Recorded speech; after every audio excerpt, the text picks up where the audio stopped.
Hello hello hello hello बहुत thank you.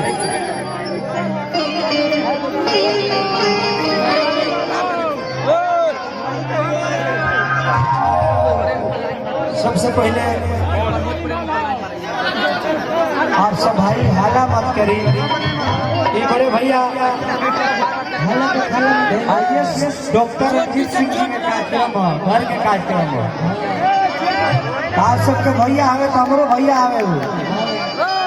आप सब जितने शांति से देखा उतने अच्छा लगे।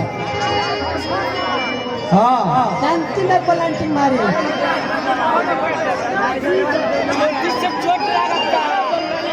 भैया चोटी से चोट लगता चोटी से चोट लगता ओ भैया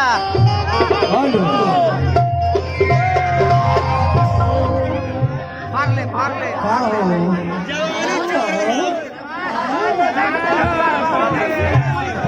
बहुत बढ़िया बढ़िया आर्टिस्ट लोग आए हुए सभा मंच पर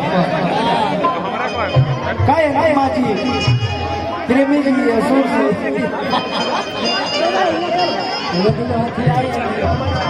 सोना जी भाई हमारे भैया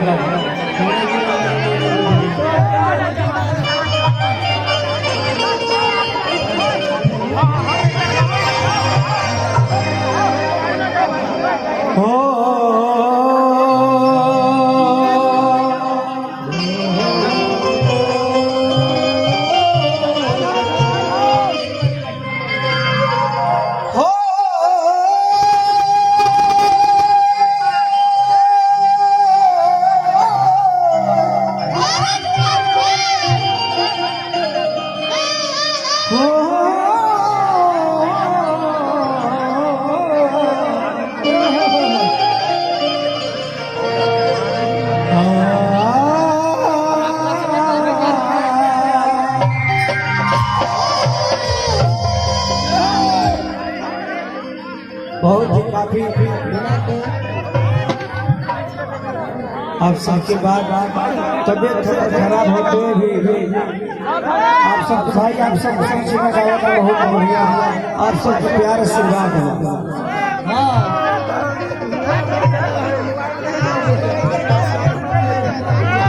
हाला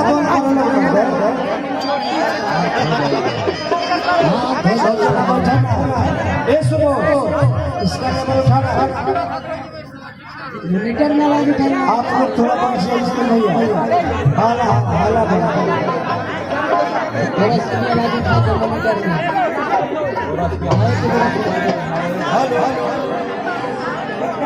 हेलो मॉनिटर में खोलना बाहर खोलिया मत हेलो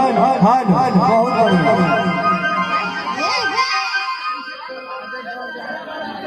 कि नहीं छुआ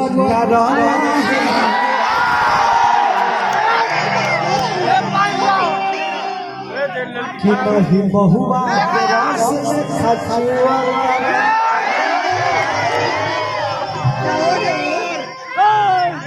तिवारी जी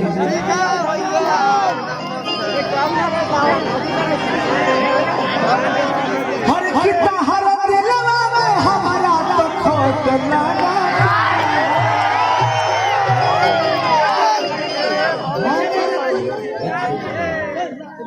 छोटी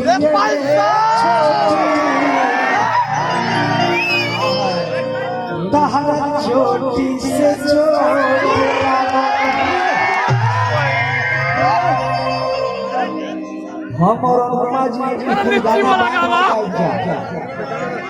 मगर पहले हम गाई लग जाए ना जी शत्रुघ्न भैया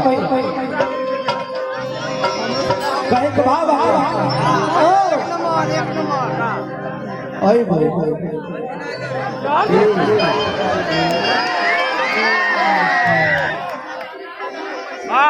बड़े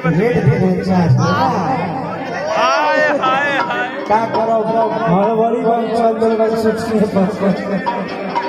प्रेमी एंटरटेनमेंट के मालिक सोनू गोष्ठी के व्यवस्था में जैसे हो जाए सिटी मालिक सिटी म्यूजिक के मालिक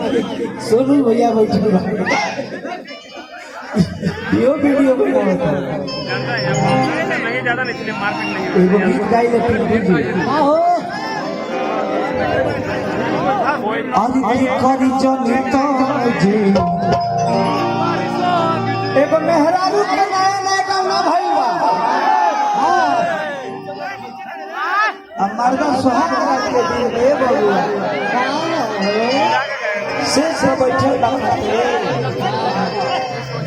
सुनता तू बोले हमारा के जाना चाहे मत जाना लेकिन